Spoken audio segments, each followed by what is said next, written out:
Yeah. Do I come?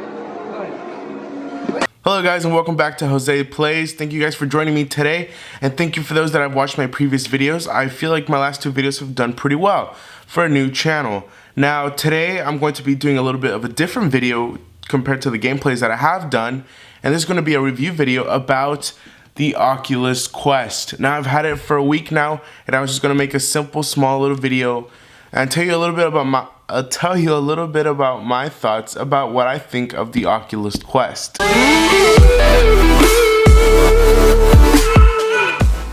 Hello guys and welcome back to Jose Plays. Thank you guys for joining me today, and thank you for those that have watched my previous videos. Now I'll say for my last two videos, I think they've done pretty well for a beginner channel. So today's going to be a little bit different than my other videos. I'm going to be talking about, not really introducing, but talking about the Oculus Quest now that I've had it for a week. So it's going to be a week review of the Oculus Quest and kind of give you guys a little bit of detail about what I think of it, a little bit of the pros and cons of the Oculus Quest. So yes, like I stated, I've had my Oculus Quest for about a week now, and I couldn't be any happier with it. This is my first VR headset that I have bought for myself, and I've tried the HTC Vive and the Oculus Rift S. And yes, I love those, but the one thing that bothers me, and I bet other people just like you, and maybe even other people, is that they are wired. And that is a big issue for me, because I remember I would be limited to where I could move because I just did not like the feeling of the wire, and maybe I would trip on it, and that's just like the worst feeling.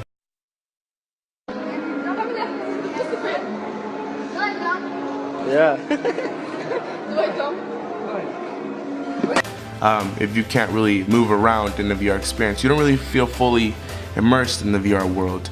So that's one big thing that I was like, the Quest doesn't have cables. I mean, besides when you charge it, but most of the time I just take it off and just leave it charging. The Quest does not have any cables tethered to a PC. That is a big deal, and that is one of the pros, obviously. And let's see, as far as other pros, I'm just gonna say it's an overall great VR. I've never had any struggles with lag. It has crashed on an app a couple times. I'm sure it's just because the game is still kind of new and the games are buggy, and I'm pretty sure that was on Robo Recall. But they'll probably fix that here later on, so it's no big deal. Every app, even on your phone, crashes probably. So it's just little things like that. Let's see what else. The tracking is amazing. I've never had issues with my tracking on my control, but I will say you will have to have, I believe they say, a 6x6 foot area where you can move around in. If it's a lot bigger, even better. Sometimes I'm restricted depending on if I'm in the office or I'm in my living room, and that definitely does make a difference compared to when you have a big open square room compared to a semi-limited room with all the furniture in the living room. But that's just something you're gonna have to figure out on your own. Even I've seen some players that have had just a small little, maybe 3x3 little section of the room. I don't know how they do it, but they do. And that can also work. It's not too limited, but the more room, the better. Here's one of the cons. The battery. They said when I watched a few other videos that the battery would last around maybe 1 or 2 hours, but the battery will last you maybe an hour and a half. It really does though depend on what game you're playing. So when I play Robo Recall, which has been my top favorite recently, the battery doesn't last too long, which is kind of sad, but it does use a lot of processing power, and because it's not cabled, it's all within the headset, and all the processing power is being taken from that. So that's very understandable, but I wish the battery was just a tad bit longer. But it's the same again, like I said previously, even our phones don't always have the biggest battery life. So maybe later down the line, when they release another Quest, they'll probably have a better battery life. The second con is it's not just me, but everyone sweats, right? So I'm constantly sweating, and because of that, the foam part of like the top part of it gets really wet, and it's a really nasty feeling when you take it off for a second. You can just feel first off, your face is wet, and the top of it's really wet. Sometimes you have to let it sit out there and dry out just a little bit because it's kind of gross. But I have heard there are these things you can buy, like little strips that you can put on your headset that will kind of prevent that from happening. So I think I'd have to look into that. I saw that in a comment on someone else's video.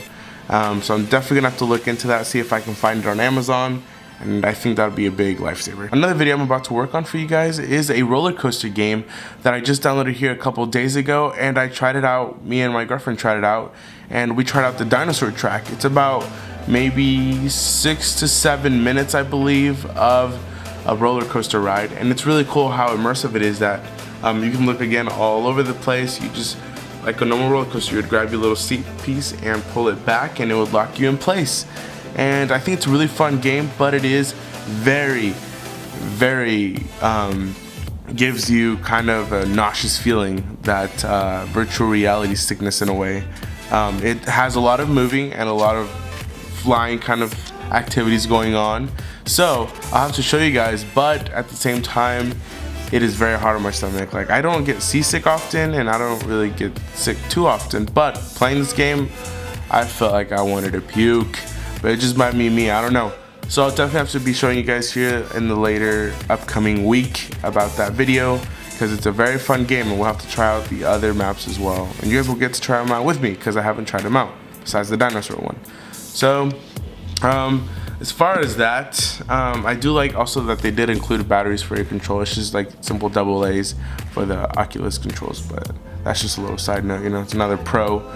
But yeah, I honestly have not had any issues with my Oculus Quest. I would definitely recommend it for the price, unless you want to get the, let's see, they have the 64 and the 128. It all just depends on what you want to get. I have the 64 version because this is my first VR headset, and I wanted to start off with something small and see where I'm from there. If I need more space, then I might buy another one, because why not?